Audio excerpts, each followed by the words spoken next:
O sol da manhã, preguiçoso e dourado, infiltrava-se pelas grades de metal da escola municipal Florescer, pintando feixes de luz que dançavam na poeira suspensa. O pátio, ainda sonolento com a transição da noite para o dia, começava a despertar ao burburinho de vozes infantis. Risadas ecoavam, corredores se formavam, e a energia vibrante da juventude prometia mais um dia de aprendizado e descobertas. No entanto, sob essa aparente normalidade, um nó de tensão invisível já se formava, prenunciando o caos que logo se instalaria. Maria, com suas mãos calejadas pelo trabalho árduo e um sorriso que raramente deixava seus lábios, varria os cantos mais esquecidos do pátio. Seus passos silenciosos, quase uma melodia rítmica contra o concreto, eram um contraponto à algazarra crescente. Ela não possuía diplomas que adornavam paredes, nem os códigos de conduta que guiam aqueles em posições de autoridade, mas carregava em si uma sabedoria mais antiga, tecida na experiência e na compaixão inata. Sua vida era um testemunho da resiliência silenciosa, um bordado delicado de dias iguais, marcados pelo esforço constante e pela serenidade de quem encontra propósito nas tarefas mais humildes. Ela observava o movimento, um fio de preocupação sutil surgindo em seu olhar, uma antecipação silenciosa de que nem todos os dias seriam de sol e risadas. E então, ele apareceu. Um pequeno redemoinho de emoções contidas em um corpo delicado. Léo, um menino de olhos profundos e expressivos, mas frequentemente velados por uma névoa de incompreensão social. O autismo pintava seu mundo com cores e texturas diferentes, e a escola, com suas regras implícitas e dinâmicas sociais complexas, era um território hostil. No pátio, um campo de batalha invisível para muitos, Léo era um estranho, um enigma envolto em sua própria realidade. As outras crianças, alheias às barreiras invisíveis que o cercavam, o evitavam, seus gestos e palavras lançados como dardos involuntários, ferindo sem intenção aparente, mas com um impacto devastador. Os pais corriam de um lado para outro, abraçando seus filhos, ajustando uniformes, trocando cumprimentos apressados, imersos em suas próprias rotinas, poucas vezes parando para notar o pequeno pássaro encolhido em um canto, isolado em sua própria solidão. A crise era iminente, um vulcão prestes a entrar em erupção, alimentado pela falta de conexão e pela recusa tácita em estender a mão. A dinâmica do pátio escolar, tão familiar para a maioria, era um labirinto intransponível para Léo, um universo paralelo onde os sinais sociais se perdiam e a comunicação se tornava uma montanha a escalar sem as ferramentas adequadas. Maria, de seu posto de observação discreta, via tudo. Via a insegurança nos ombros de Léo, a maneira como seus pequenos dedos se retorciam em busca de conforto, a tentativa frustrada de se conectar com um mundo que parecia fechado para ele. Ela não via um problema a ser contido, um desvio a ser corrigido, mas uma criança precisando de um farol em meio à tempestade. A educação formal, os diplomas, os manuais de comportamento infantil, tudo isso parecia secundário diante da urgência palpável da necessidade de um toque gentil, de um olhar que acolhesse sem julgar. Seu instinto, afiado por anos de vida e uma compreensão profunda da fragilidade humana, clamava por ação. Ela se aproximou, não com a autoridade de quem dita regras, mas com a humildade de quem oferece um refúgio. Seus passos eram lentos, deliberados, carregados de uma intenção clara e pura. Havia um protocolo silencioso em seu movimento, não um que lhe fora ensinado, mas um que brotava da própria essência do cuidado. O ar ao redor de Léo parecia vibrar com a aproximação dela, uma antecipação de algo que ele ainda não conseguia nomear, mas que seu pequeno coração reconhecia como segurança. O pai de Léo, um homem de negócios acostumado a conquistar o mundo com sua visão estratégica e recursos ilimitados, observava a cena de longe, escondido atrás de uma coluna de concreto, a testa franzida em um misto de frustração e impotência. Para ele, o mundo de Léo era um enigma, um desafio que o dinheiro e a influência pareciam incapazes de resolver. Ele havia tentado tudo, os melhores especialistas, as terapias mais inovadoras, as escolas mais exclusivas. Cada tentativa, no entanto, parecia apenas aprofundar o abismo entre seu filho e o mundo, entre seu desejo de conexão e a realidade de seu isolamento. Ele via a dedicação de Maria, uma figura anônima em meio à multidão de pais e funcionários, e algo em sua abordagem simples, desprovida de ostentação ou conhecimento técnico, o intrigava. Não havia ali a pressão de resultados, a ansiedade de superação, apenas uma presença calma e constante. Era um paradoxo que o desafiava. Como essa mulher, sem o arsenal de ferramentas que ele havia mobilizado, poderia estar alcançando o que ele, com todo o seu poder, não conseguia? Aquele momento no pátio escolar era mais do que apenas um encontro casual. Era o ponto de inflexão, o prelúdio de uma transformação que começaria ali, silenciosamente, sob o olhar atento do sol e a indiferença calculada de um mundo que valoriza mais o concreto do que o intangível.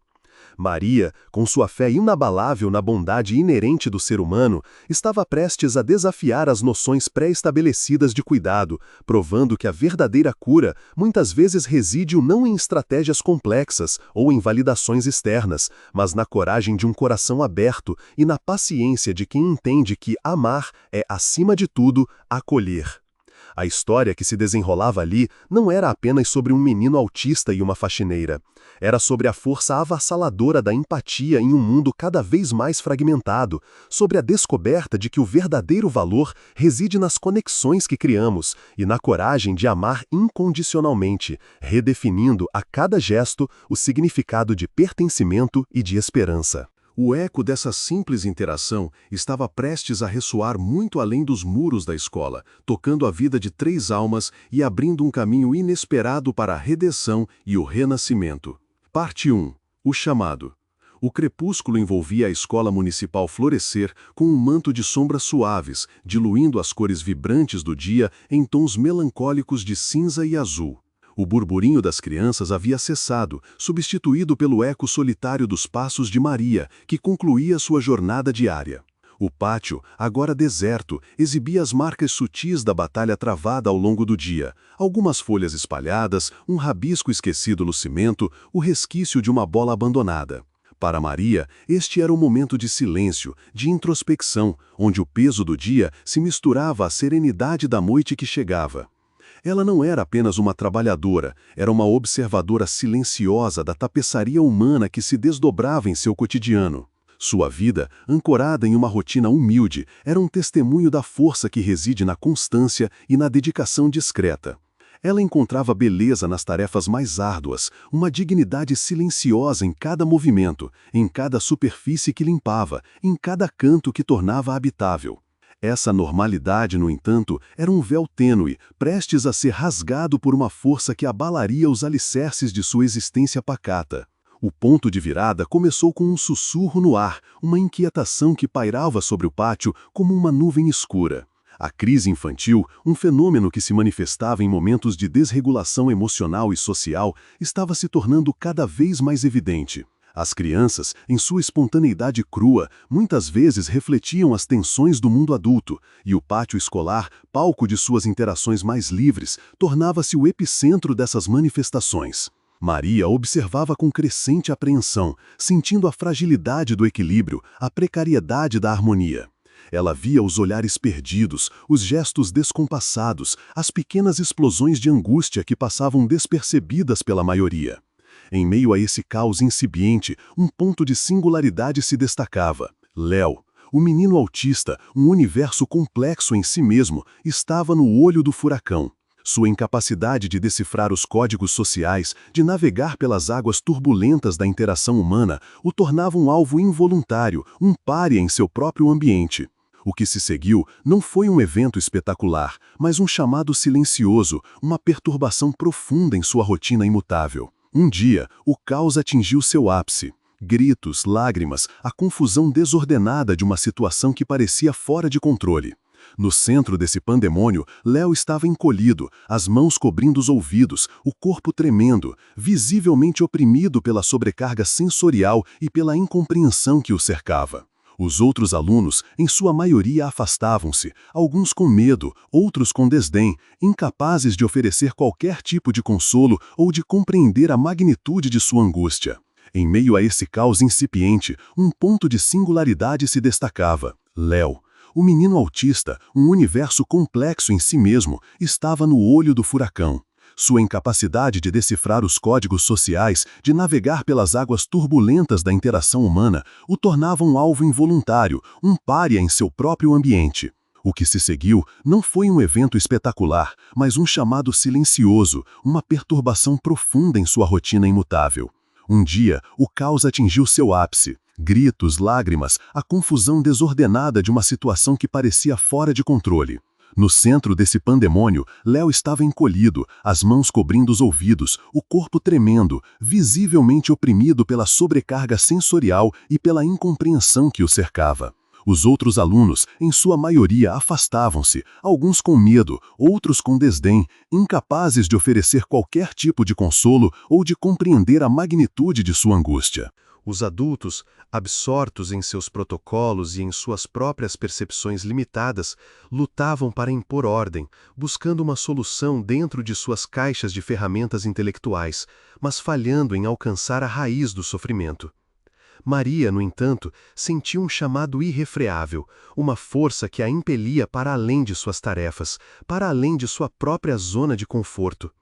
Era um chamado que a tirava de seu mundo familiar, empurrando-a para o limiar de uma realidade desconhecida, exigindo dela uma resposta que transcendia sua função aparente. Ela não podia mais ser apenas a observadora silenciosa. O peso da humanidade em sofrimento a puxava para o centro do palco, para o epicentro do desconhecido. Parte 2. Provações de fé e resiliência. A aproximação de Maria a Léo foi um ato de coragem sutil, uma dança cuidadosa no limiar do desconhecido. Ela não carregava diplomas que lhe conferissem autoridade, nem palavras ensaiadas que garantissem eficácia. Sua bagagem era mais profunda, a resiliência forjada em anos de trabalho árduo, a fé inabalável na bondade inerente ao ser humano e uma empatia que lhe permitia sentir a dor alheia como se fosse sua. Ela se ajoelhou suavemente, mantendo uma distância respeitosa, seus olhos transmitindo uma mensagem de acolhimento e compreensão. O pátio, antes um palco de caos, tornou-se um espaço íntimo, onde o tempo parecia suspender sua marcha.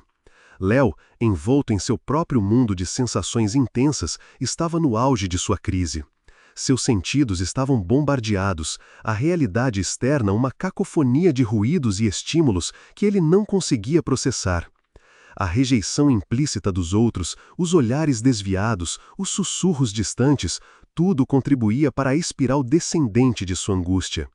Este era o momento do recusar o chamado, não em sua forma clássica de negação externa, mas em um conflito interno mais profundo. A mente de Maria lutava contra o medo e a dúvida. Quem era ela para intervir? Uma simples faxineira, sem treinamento formal para lidar com uma situação tão delicada. A voz da prudência sussurrava sobre protocolos, sobre os riscos de agravar a situação, sobre a possibilidade de ser mal interpretada. O peso da responsabilidade parecia esmagador. E se ela piorasse as coisas? E se seu gesto de bondade fosse visto como intromissão inadequada? A tentação de recuar, de retornar à segurança de suas tarefas conhecidas, era forte. No entanto, a imagem de Léo, tão vulnerável e isolado, era um ímã mais poderoso. Sua compaixão, um rio subterrâneo que sempre fluíra em sua alma, rompeu as barreiras da hesitação. Ela sentiu que, mesmo sem as ferramentas convencionais, possuía algo de valor inestimável, a capacidade de oferecer um porto seguro em meio à tempestade. Foi então que ocorreu o encontro com o mentor, embora de uma forma inesperada. O mentor não era uma figura imponente em um púlpito, mas a própria sabedoria silenciosa de Maria.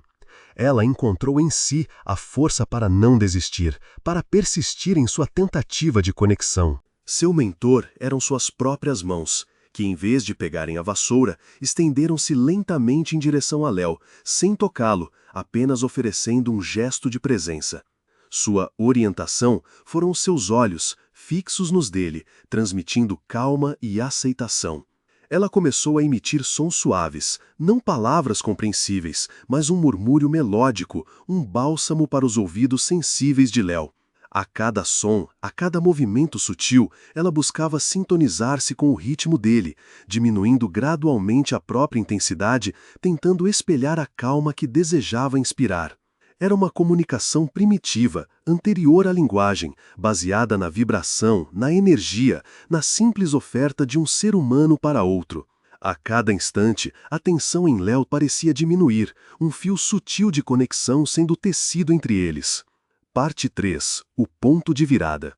A persistência de Maria começou a produzir rachaduras na muralha de isolamento de Léo. Seus sons suaves e sua presença calma, desprovidos de qualquer julgamento ou expectativa, agiam como um antídoto para a sobrecarga sensorial que o dominava. Aquele momento, que poderia ter sido mais um episódio de sofrimento público para Léo, transformou-se em um ponto de virada irreversível. Maria sentiu uma mudança sutil na postura de Léo, uma diminuição na intensidade de seus tremores. Ela viu um lampejo de reconhecimento em seus olhos, uma fagulha de curiosidade que substituía o medo paralisante. Ele não respondeu com palavras, nem com gestos elaborados, mas o movimento hesitante de seus dedos, que antes se retorciam em ansiedade, agora pairava no ar, um convite silencioso à interação. Aquele pequeno gesto era a travessia do limiar. Maria estava entrando em um novo território, um espaço de comunicação não verbal, onde as regras eram ditadas pela sensibilidade e pela paciência, não pela lógica ou pela convenção. Ela não podia mais voltar à sua vida anterior sem ter cruzado essa fronteira invisível. O pai de Léo, Sr. Almeida, observava a cena de seu ponto estratégico, o coração em um ritmo acelerado. Ele testemunhara muitas abordagens, muitas terapias, mas nada se comparava à calma que emanava da interação entre sua faxineira e seu filho. A fragilidade do momento era palpável, um passo em falso, uma palavra errada e tudo poderia ruir. Ele viu a tensão de Léo diminuir sutilmente, os ombros que antes estavam encolhidos em defesa começarem a relaxar. Era uma transformação química, um alinhamento de energias que ele nunca havia presenciado. A revelação que o atingiu com força avassaladora foi a simplicidade do método, carinho e presença. Não eram os métodos caros, nem a tecnologia de ponta que estavam abrindo caminho para Léo, mas a humanidade crua de Maria. Essa constatação o chocou e inspirou simultaneamente. Ele percebeu que havia estado olhando para os problemas de seu filho através de uma lente de controle e correção, e não de aceitação e conexão. Nesse momento crucial, a hierarquia social desmoronou. A distinção entre empregador e empregado, entre o rico e o humilde, tornou-se irrelevante diante da necessidade compartilhada de aliviar o sofrimento de uma criança. Maria não se importava com o status de Sr. Almeida. Ela via apenas um pai angustiado e um filho em necessidade. Sr. Almeida, por sua vez, começou a ver Maria não como uma empregada, mas como uma ponte, um elo de compreensão que ele, com toda a sua riqueza, era incapaz de construir. A realidade de que o cuidado que ele buscava desesperadamente não era um serviço a ser comprado, mas uma dádiva a ser recebida, começou a se cristalizar. Aquele instante no pátio da escola, marcado pela quietude e pela conexão emergente entre a faxineira e o menino autista, representava um ponto de não retorno. O mundo deles, de repente, parecia mais amplo, mais complexo e infinitamente mais cheio de potencial para a cura e para o amor. Parte 4. A prova. A transformação de Léo era sutil, mas profunda. A cada dia, Maria repetia seu ritual de acolhimento. Ela não tentava curar o autismo de Léo, ela o aceitava, oferecendo um espaço seguro onde ele pudesse ser ele mesmo, sem pressões ou expectativas. Sua abordagem era um constante teste à sua própria convicção. Como manter essa dedicação diária quando o mundo ao redor parecia tão indiferente? Como sustentar a esperança quando as dificuldades se apresentavam com tanta frequência? A fragilidade da situação era uma constante lembrança. Um olhar mais áspero de outro adulto, uma palavra mal colocada de outra criança, um dia de sobrecarga sensorial para Léo, tudo poderia desestabilizar o delicado equilíbrio que ela buscava construir. Eram dilemas morais diários. Quando intervir e quando apenas estar presente? Quando oferecer conforto e quando permitir que Léo encontrasse seu próprio caminho para a calma? Os testes, aliados e inimigos, se manifestavam de formas inesperadas. Os outros pais e professores, inicialmente céticos ou indiferentes, começaram a observar a mudança em Léo. Alguns se tornaram aliados involuntários. Suas próprias crianças, ao verem a interação pacífica entre Maria e Léo, começaram a demonstrar menos aversão, até mesmo uma curiosidade cautelosa. A inimiga mais persistente era a própria inércia social, a resistência à mudança, a tendência a rotular e a segregar. Senhor Almeida, o aliado mais poderoso, observava tudo com uma mistura de admiração e autocrítica. Ele se viu desafiado em suas próprias crenças sobre sucesso e valor. O dinheiro, que sempre fora sua ferramenta de resolução, parecia impotente diante da força de um gesto de pura humanidade. Ele precisava decidir se continuaria a impor seu mundo a Léo, ou se aprenderia a abraçar o mundo de seu filho, liderado pelo exemplo de Maria. A tensão crescia, não através de eventos dramáticos, mas pela profundidade da mudança que se processava. Maria enfrentava o inimigo da dúvida interna, a constante pergunta se estava fazendo o suficiente, se seu amor e sua paciência seriam, um dia, reconhecidos e retribuídos. Léo, por sua vez, enfrentava o inimigo de seu próprio isolamento, a luta diária contra um mundo que não compreendia seus códigos. O aliado mais forte de Léo era sem dúvida Maria, que o protegia com sua presença e o guiava com seu afeto. A prova mais difícil para ambos, e para Senhor Almeida, era a manutenção da esperança e da dedicação em face da incerteza, a crença de que a bondade, mesmo que silenciosa, poderia, de fato, alterar o curso de uma vida. Parte 5. A revelação. O clímax desta narrativa não foi um confronto explosivo, mas um momento de profunda realização e catarse, orquestrado pela culminação de gestos simples e corações abertos. O enfrentamento à caverna mais profunda aconteceu para Senhor Almeida, não em um lugar físico, mas no íntimo de sua própria alma. Ele precisava confrontar suas próprias defesas, sua rigidez, sua crença falha de que tudo podia ser comprado ou controlado. O palco para isso foi um evento escolar, onde a fragilidade de Léo poderia ser exposta publicamente, mas onde, graças ao trabalho de Maria, uma atmosfera de aceitação começava a se formar.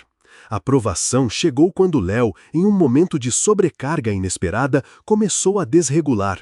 Os velhos padrões de pânico ameaçaram ressurgir, tanto em Léo quanto em seu pai. Mas então a transformação se completou. Maria, sem hesitar, ajoelhou-se ao lado de Léo, seus murmúrios suaves preenchendo o espaço ao redor deles. Ela não tentou contê-lo à força, mas o abraçou gentilmente, permitindo que ele encontrasse conforto em seu refúgio seguro. Senhor Almeida, testemunhando a cena, não agiu com a autoridade de antes, mas com uma ternura recém-descoberta. Ele se aproximou, ajoelhou-se ao lado de Maria e colocou uma mão sobre o ombro de Léo, um gesto de apoio que falava volumes sobre sua própria transformação. Ele havia aprendido a aceitar a jornada de seu filho, não a tentar alterá-la à força. O recompensa, a possessão da espada, foi a compreensão mútua que floresceu naquele momento. Maria recebeu o reconhecimento silencioso do pai de Léo, uma validação de que seu cuidado genuíno tinha um valor imensurável. Léo sentiu a segurança de estar amado e compreendido por duas pessoas importantes em sua vida, um sentimento que nenhum bem material poderia comprar. Todos os subplotes convergiram para este ponto. A hesitação inicial de Senhor Almeida deu lugar à aceitação. A solidão de Léo começou a ser dissipada pela conexão, e o propósito de Maria foi solidificado, não por meio de reconhecimento externo, mas pela certeza interna de ter tocado uma vida de forma significativa. A força do gesto de Maria, sua capacidade de ver a humanidade onde outros viam apenas uma condição, foi a grande revelação. O dinheiro, os diplomas, os protocolos, tudo perdeu seu peso diante da verdade simples e poderosa do cuidado desinteressado. Parte 6. O rescaldo.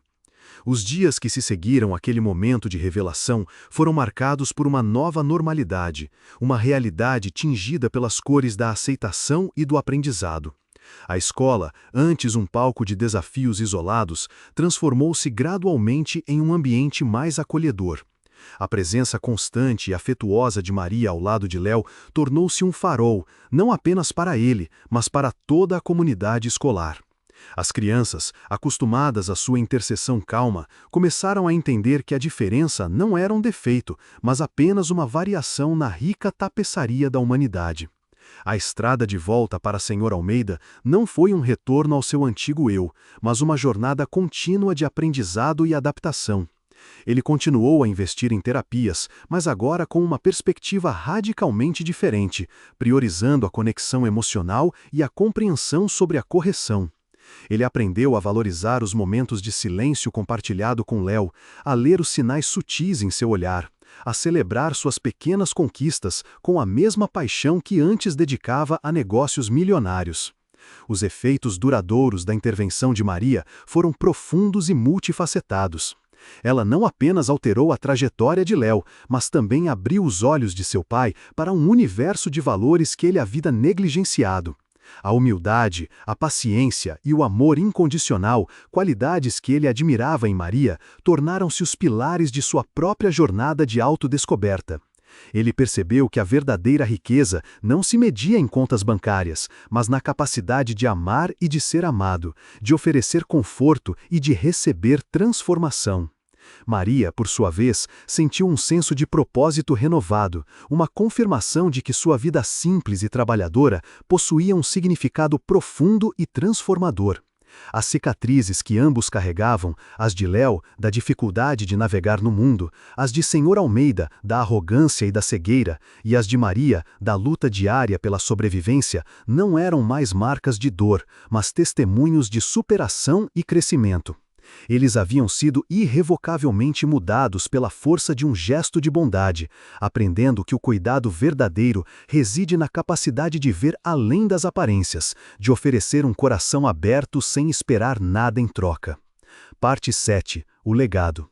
O tempo, implacável em sua marcha, moldou a paisagem e as vidas. A escola Florescer, antes um microcosmo de desafios sociais, começou a irradiar uma atmosfera de inclusão. A influência de Maria, outrora discreta, tornou-se um legado palpável. Ela continuou seu trabalho, seus gestos simples de carinho e paciência, ecoando através das gerações de alunos que passaram pelo pátio. Almeida, transformado pela experiência, dedicou parte de sua fortuna e influência a projetos que promoviam a compreensão e o apoio a crianças com necessidades especiais, não através de imposições, mas de programas que valorizavam a empatia e a conexão humana, inspirados pela própria Maria. Léo, o menino que outrora se encolhia em seu mundo, floresceu. Ele não perdeu sua individualidade, mas aprendeu a navegar no mundo com confiança, rodeado pelo amor e pela aceitação de seu pai e pela sabedoria de sua amiga, Maria. O momento da ressurreição veio quando Léo, anos mais tarde, voltou à escola para um evento especial. Ele não era mais um menino retraído, mas um jovem confiante, que, ao avistar Maria, correu para abraçá-la, um gesto carregado de significado e gratidão. Sr. Almeida, ao seu lado, observava com os olhos marejados a culminação de sua jornada de redenção em um abraço sincero. O retorno com o elixir era a própria existência de Léo, um testemunho vivo da força transformadora do amor e da aceitação. O elixir não era uma substância tangível, mas a lição que Maria havia oferecido, que o verdadeiro valor reside na empatia, na paciência e na coragem de amar incondicionalmente. Essa lição, disseminada através das ações de Sr. Almeida e da vida de Léo, prometia redefinir o significado de cuidado e de pertencimento, oferecendo um futuro onde a conexão humana seria a moeda mais valiosa.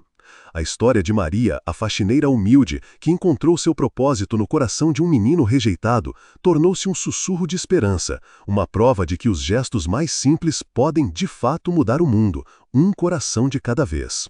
A jornada de Sr. Almeida, após o clímax no pátio escolar, aprofundou-se em um território de autoanálise e reconstrução de valores. A humildade genuína de Maria e a resiliência silenciosa de Léo haviam desmanchado as muralhas de sua arrogância e de sua visão de mundo utilitarista. Ele começou a perceber como suas tentativas anteriores de resolver a condição de Léo eram, na verdade, manifestações de seu próprio ego ferido e de sua incapacidade de aceitar a imperfeição.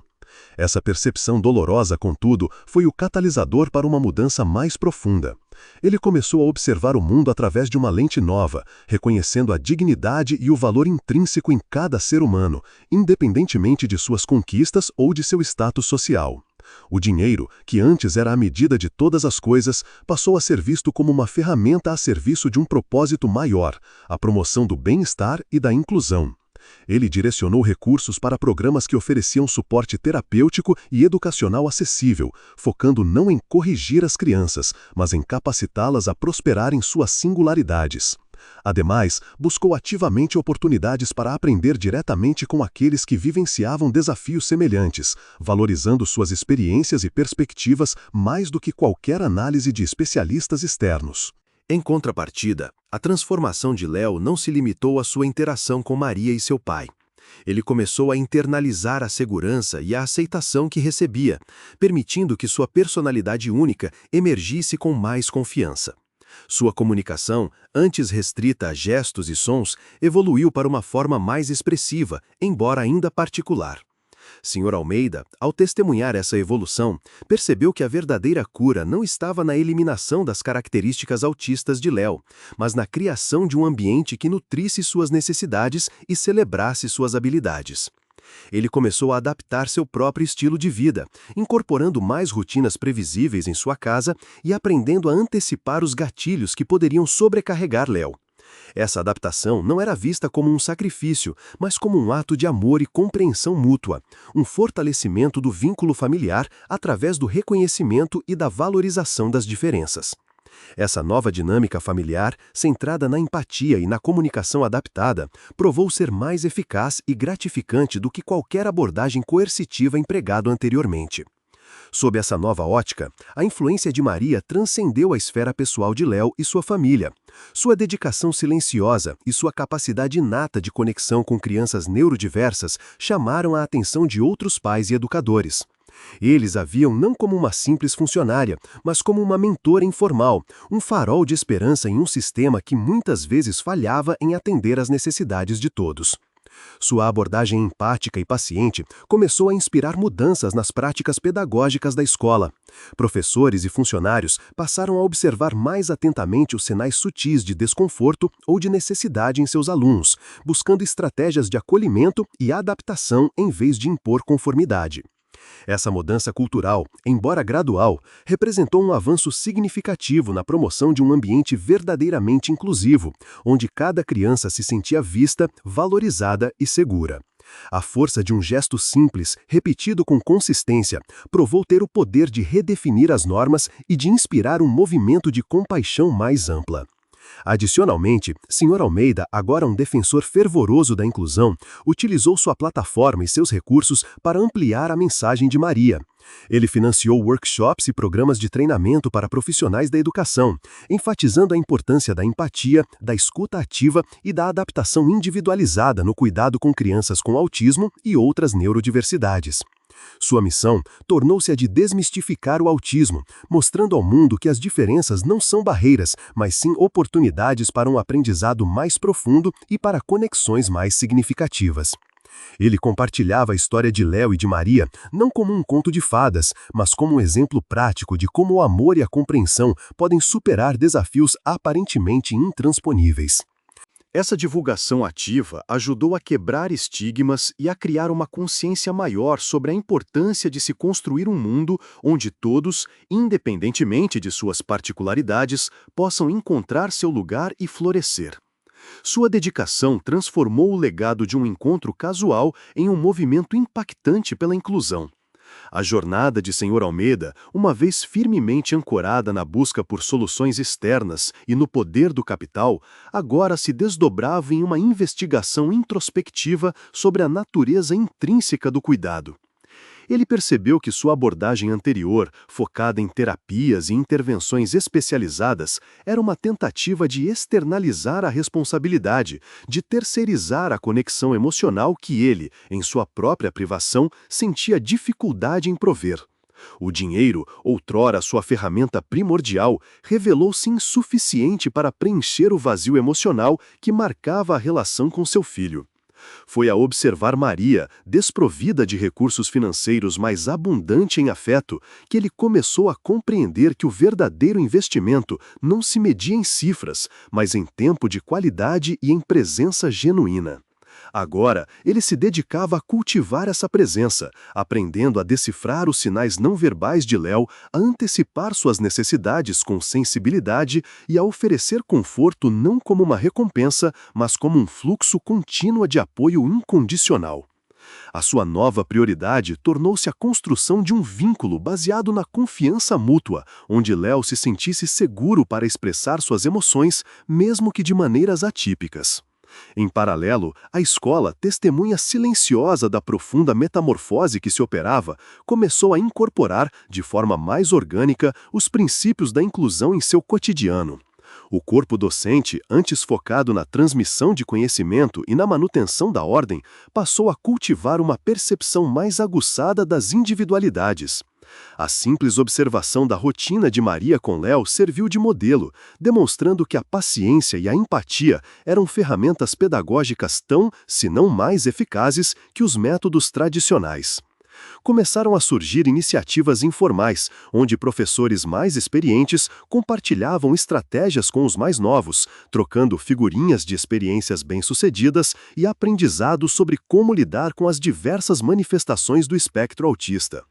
Essa troca horizontal de conhecimento, nascida da prática e da observação direta, criou uma cultura de apoio mútuo, onde o erro não era visto como fracasso, mas como mais uma oportunidade de aprendizado coletivo.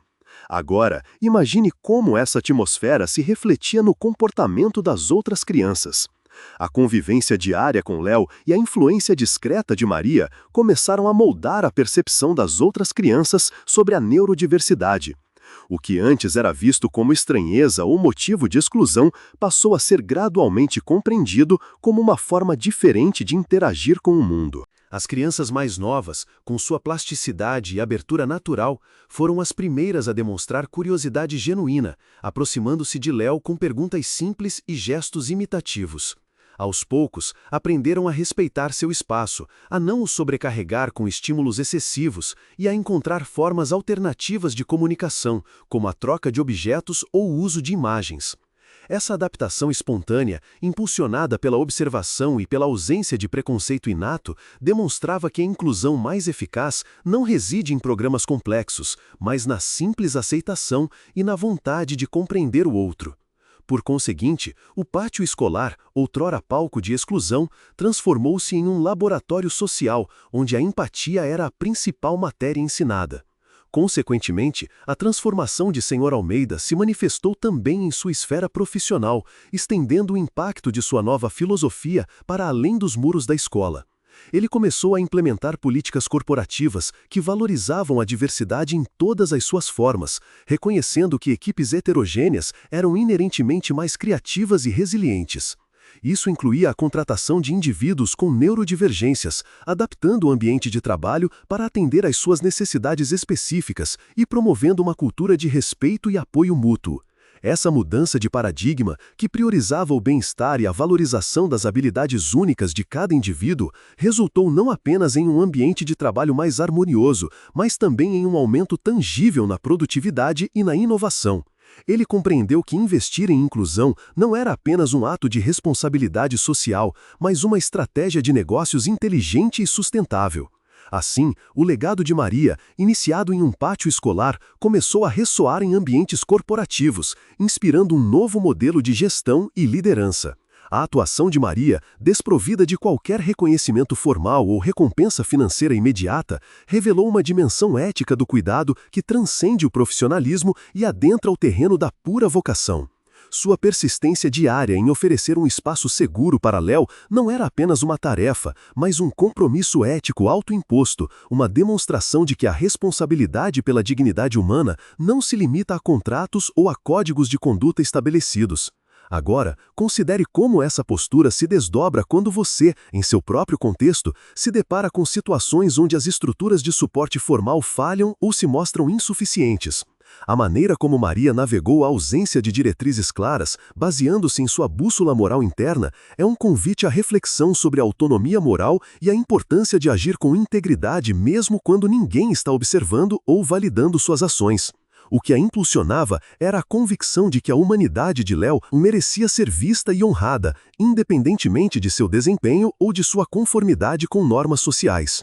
Agora, considere como essa postura se desdobra quando você, em seu próprio contexto, se depara com situações onde as estruturas de suporte formal falham ou se mostram insuficientes. A maneira como Maria navegou a ausência de diretrizes claras, baseando-se em sua bússola moral interna, é um convite à reflexão sobre a autonomia moral e a importância de agir com integridade mesmo quando ninguém está observando ou validando suas ações. O que a impulsionava era a convicção de que a humanidade de Léo merecia ser vista e honrada, independentemente de seu desempenho ou de sua conformidade com normas sociais. Ademais, a forma como Maria utilizava os recursos limitados à sua disposição para criar um ambiente de acolhimento para Léo ilustra um conceito fundamental: a criatividade nascida da necessidade.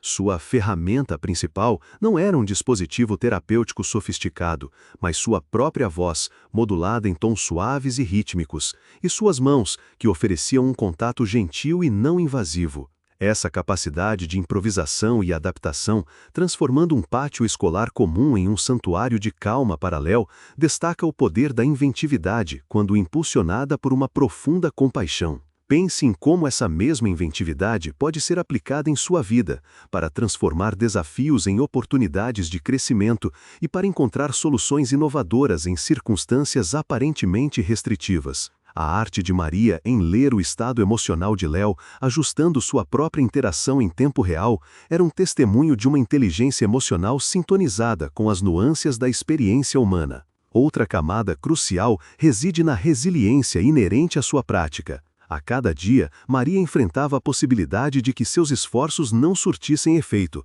que Léo pudesse ter um dia particularmente difícil, ou que houvesse intervenções externas que pudessem minar seu trabalho. No entanto, ela não permitia que a incerteza a paralisasse. Em vez disso, sua persistência era alimentada por uma crença inabalável na capacidade de transformação e na importância fundamental do cuidado. Essa resiliência, ao invés de ser uma força bruta, manifestava-se em uma constância suave, uma presença contínua que, com o tempo, construiu uma ponte de confiança com Léo. Reflita sobre sua própria capacidade de perseverar diante de obstáculos recorrentes. A exemplo de Maria, a força muitas vezes reside não na intensidade do impacto inicial, mas na constância e na dedicação a longo prazo. A intersecção entre a atuação de Maria e o contexto escolar também revela a dinâmica complexa da observação e da influência social. Sua presença discreta, mas consistente, tornou-se um ponto de referência, um modelo silencioso para outras crianças e adultos presentes no ambiente escolar. O que ela fazia, de forma tão natural e despretensiosa, começou a inspirar questionamentos e a provocar pequenas mudanças de atitude ao seu redor. Observe, por exemplo, como a interação de Maria com Léo gradualmente desmistificou, para as outras crianças, a ideia de que a diferença é algo a ser evitado. Sua abordagem calma e aceitadora permitiu que a curiosidade natural das crianças florescesse, abrindo caminho para uma compreensão mais matizada da diversidade humana. Essa influência indireta, mas poderosa, demonstra como ações individuais, mesmo que solitárias em sua origem, podem catalisar transformações sociais mais amplas e significativas. A ética subjacente à atuação de Maria, operando para além dos protocolos e da remuneração, manifesta-se em um profundo senso de agência moral. Diante da falha das estruturas formais em abranger a totalidade da necessidade de Léo, ela não se resignou à ineficácia, mas assumiu a responsabilidade de preencher a lacuna com sua própria iniciativa.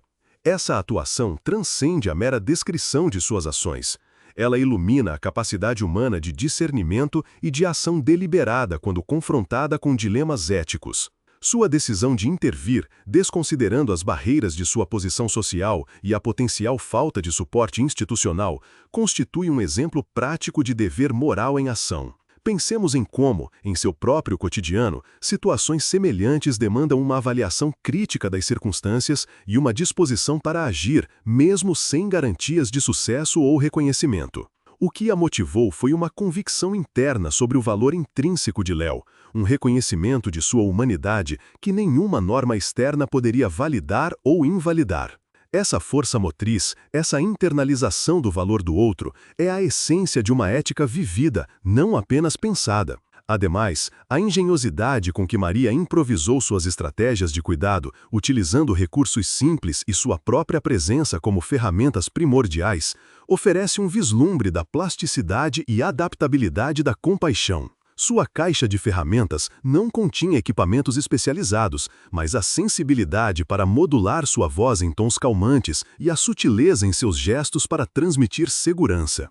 Essa abordagem destaca como a verdadeira conexão, especialmente com indivíduos que processam o mundo de maneiras distintas, muitas vezes reside na capacidade de sintonizar a própria energia e comunicação com a do outro. Em seu dia a dia, considere como você pode aplicar essa mesma criatividade adaptativa para superar barreiras de comunicação em diferentes contextos, seja no ambiente familiar, profissional ou social. A maneira como ela leu os estados emocionais de Léo, ajustando sua interação em tempo real, era um reflexo de uma inteligência emocional profundamente desenvolvida, uma capacidade de empatia que operava além da linguagem verbal.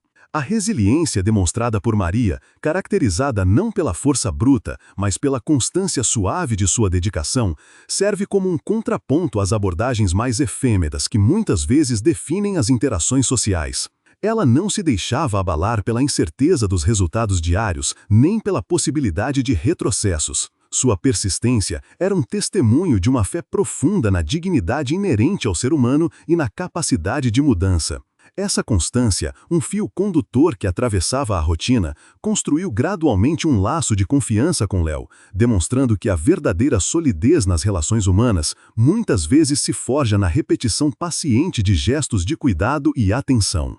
A maneira como ela leu os estados emocionais de Léo, ajustando sua interação em tempo real, era um reflexo de uma inteligência emocional profundamente desenvolvida, uma capacidade de empatia que operava além da linguagem verbal. A resiliência demonstrada por Maria, caracterizada não pela força bruta, mas pela constância suave de sua dedicação, serve como um contraponto às abordagens mais efêmeras que muitas vezes definem as interações sociais.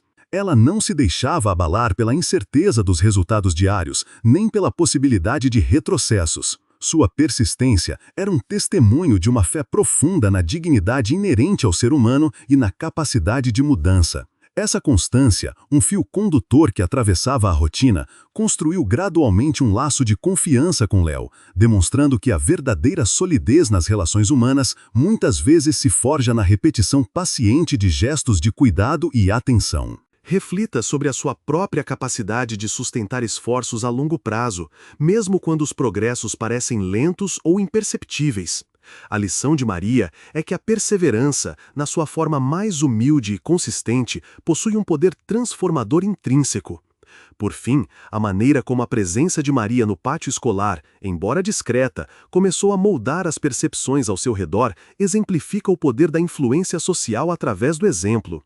Sua interação calma e aceitadora com Léo serviu como um modelo tácito para as outras crianças, gradualmente desconstruindo estereótipos e preconceitos. Observe como, em seu próprio círculo de convivência, atos de bondade e inclusão, mesmo que singelos, podem inspirar mudanças de atitude e comportamento em terceiros. A abertura natural das crianças à novidade, quando guiada por um exemplo positivo, facilitou a aceitação de Léo, transformando o pátio de um espaço potencial de exclusão em um laboratório de aprendizado sobre a diversidade humana. Essa influência sutil mais profunda sublinha como nossas ações individuais, quando alinhadas com princípios éticos, possuem o potencial de catalisar transformações sociais mais amplas, promovendo um ambiente mais empático e inclusivo para todos. A reinvenção dos processos de comunicação em ambientes de aprendizado, a partir do exemplo de Maria e Léo, expande-se para um campo prático de grande relevância, a adaptação de metodologias pedagógicas. Ao observar Maria interagir com Léo, muitos educadores na escola Florescer começaram a questionar a rigidez com que aplicavam métodos padronizados, muitas vezes concebidos para um aluno médio, que raramente existia em sua plenitude. Percebeu-se que a comunicação eficaz com crianças neurodivergentes não residia em impor um modelo, mas em desconstruí-lo e reconstruí-lo de forma flexível. Isso se manifestou na criação de estações de calma, no pátio e em salas de aula, pequenos refúgios onde crianças como Léo pudessem se retirar quando a sobrecarga sensorial se tornasse intensa, sem que isso fosse interpretado como indisciplina. Além disso, a necessidade de traduzir as intenções de Léo em um formato compreensível por seus pares levou ao desenvolvimento de sistemas de comunicação visual simplificados. Cartões com imagens representando emoções básicas, necessidades comuns, como água, descanso, ajuda e atividades preferidas, foram introduzidas. Essa ferramenta, inspirada na forma como Maria muitas vezes utilizava gestos e objetos para se comunicar com Léo, permitiu que outras crianças participassem ativamente dessa linguagem não verbal, abrindo um novo canal de interdependência e compreensão mútua. Agora, considere como essa abordagem poderia ser transposta para o seu próprio contexto familiar, ao interagir com crianças ou mesmo com adultos, que possam se expressar de maneiras não convencionais. A simples adoção de um pequeno vocabulário visual pode desmistificar barreiras e fortalecer laços. Por conseguinte, a influência de Maria na escola não se limitou à sala de aula ou ao pátio. Estendeu-se à esfera da formação continuada dos próprios educadores. Percebendo a lacuna de conhecimento prático em lidar com a neurodiversidade, a direção da escola, inspirada pela eficácia discreta do trabalho de Maria, passou a organizar sessões informais, onde ela, de maneira voluntária e despretensiosa, compartilhava suas observações e estratégias. Não se tratava de um treinamento formal com certificados, mas de um intercâmbio genuíno de saberes empíricos, onde educadores aprendiam a ler a linguagem corporal das crianças, a identificar gatilhos ambientais e a desenvolver respostas baseadas na empatia e não apenas na reatividade. Esses encontros, muitas vezes ocorrendo durante intervalos ou após o expediente, criaram um espaço de aprendizado colaborativo, onde os educadores se sentiam mais equipados e confiantes em suas interações. Adicionalmente, a transformação na relação entre Léo e seu pai, Senhor Almeida, ilustrou a evolução da comunicação familiar para além da mera transmissão de informações. A busca incessante por soluções deu lugar a uma escuta ativa e atenta às necessidades emocionais não expressas verbalmente. Senhor Almeida aprendeu a interpretar os pequenos gestos de Léo, a antecipar seus momentos de desconforto e a oferecer um espaço seguro para que ele pudesse se regular sem julgamentos. Essa mudança na dinâmica pai-filho não foi instantânea, mas um processo gradual de aprendizado e adaptação, onde cada tentativa de conexão, mesmo que imperfeita, era celebrada como um avanço. Essa evolução da comunicação familiar, focada na conexão emocional e na aceitação incondicional, serve como um poderoso lembrete de que os laços mais fortes são construídos sobre a base da compreensão mútua e da vulnerabilidade compartilhada. Pense em como, em seu próprio núcleo familiar, uma escuta mais atenta e uma comunicação menos focada em resolver e mais em compreender poderia fortalecer os relacionamentos.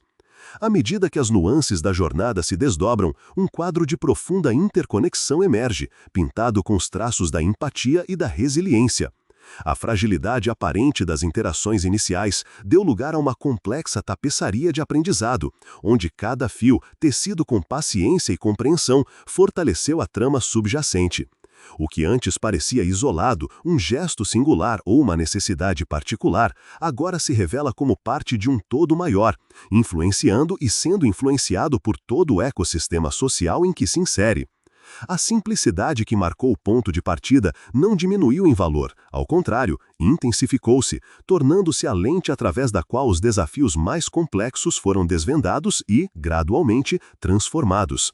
A força motriz, percebe-se agora, não emana de artifícios externos ou de soluções tecnológicas avassaladoras, mas de uma fonte interna, inesgotável e universal, a conexão humana genuína. Refletindo sobre este percurso até agora, tornamo-nos testemunhas de como as barreiras que inicialmente pareciam intransponíveis começaram a ceder, não por meio de um assalto frontal, mas por uma erosão contínua, alimentada pela constância de um propósito. As dinâmicas de poder e de percepção, antes rigidamente definidas, demonstraram sua maleabilidade diante da força de um afeto desinteressado e de uma dedicação inabalável. O eco dos gestos, outrora silenciado pela rotina, agora ressoa com uma clareza renovada, iluminando caminhos que antes permaneciam ocultos na paisagem do cotidiano. É como observar uma semente, plantada em solo árido, que com a devida atenção e cuidado, rompe a crosta terrestre e se estende em direção à luz, nutrida por algo que transcende a própria substância de que é feita. À luz destas percepções, o caminho para a compreensão final torna-se mais límpido, conduzindo-nos a uma contemplação sobre a essência do cuidado e o verdadeiro significado de valor. A jornada que percorremos até este ponto nos preparou para vislumbrar como as diferentes experiências e aprendizados convergem, culminando em uma compreensão mais rica e abrangente do potencial transformador das relações humanas. A expectativa para o desfecho não reside na revelação de um segredo oculto, mas na consolidação de uma verdade que tem sido pacientemente construída, camada por camada, através das vicissitudes e das descobertas. Estamos, portanto, em um ponto onde as sementes de entendimento plantadas ao longo deste relato estão prestes a germinar completamente, oferecendo uma perspectiva ampliada sobre as forças que moldam e curam o espírito humano. A tapeçaria da vida, tecida com os fios de nossas experiências, revela a sua trama mais profunda não nas grandezas efêmeras, mas na constância silenciosa dos gestos de amor. A jornada de Maria, a faxineira que encontrou em um pátio escolar o palco para um propósito transformador, ecoa além dos muros de concreto e das paredes da sala de aula.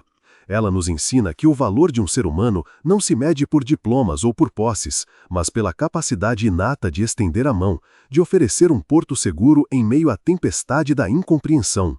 Aquele menino, Léo, outrora envolto em um véu de solidão, tornou-se a prova viva de que a empatia, quando despojada de julgamento e adornada com paciência, possui um poder curativo que o dinheiro jamais poderia comprar. Sua transformação, espelhada na do pai, Sr. Almeida, demonstra a força avassaladora da aceitação genuína em dissolver as barreiras do isolamento e reescrever as narrativas da desconexão. O que começou como um simples ato de bondade despretensiosa, desdobrou-se em uma revolução silenciosa, tocando não apenas as vidas diretamente envolvidas, mas reverberando em toda a comunidade. A escola Florescer, antes um microcosmo de desafios sociais, floresceu sobre a influência sutil de uma faxineira que via o mundo através do coração. As crianças aprenderam que a diferença não é um desvio, mas uma variação na rica paleta da humanidade, e os adultos redescobriram a importância da escuta ativa e da presença autêntica. A força inabalável de Maria reside precisamente em sua humildade. Ela não buscou reconhecimento nem recompensa, apenas a oportunidade de aliviar o sofrimento e nutrir o florescimento de outra alma. Sua sabedoria, forjada na resiliência e na compaixão, transcende qualquer manual ou teoria, enraizada na verdade primordial de que o cuidado verdadeiro é um ato de amor desinteressado. A verdadeira essência deste relato reside na redescoberta de que a linguagem mais poderosa é aquela que fala diretamente à alma, sem filtros ou intermediários. As palavras de Maria, em sua simplicidade e calor, criaram pontes onde antes existiam abismos. A capacidade de ver além do diagnóstico, de reconhecer a humanidade latente em cada indivíduo, é o legado que ela nos confia. O Sr. Almeida, outrora um titã em seu mundo de negócios, encontrou em sua jornada com Léo e Maria um tipo de riqueza que nenhuma transação financeira poderia conferir, a profundidade da conexão humana e a sabedoria de que o amor, em sua forma mais pura, é o antídoto para a solidão e a chave para a redenção. A prática real, a aplicação destes aprendizados em nossas próprias vidas, começa agora. Que possamos, assim como Maria, encontrar nosso propósito nos gestos mais simples, nas conexões mais inesperadas, e que a empatia seja o nosso guia constante, desdobrando um futuro onde a compaixão seja a moeda mais preciosa, tecendo um mundo onde cada alma se sinta vista, valorizada e, acima de tudo, amada.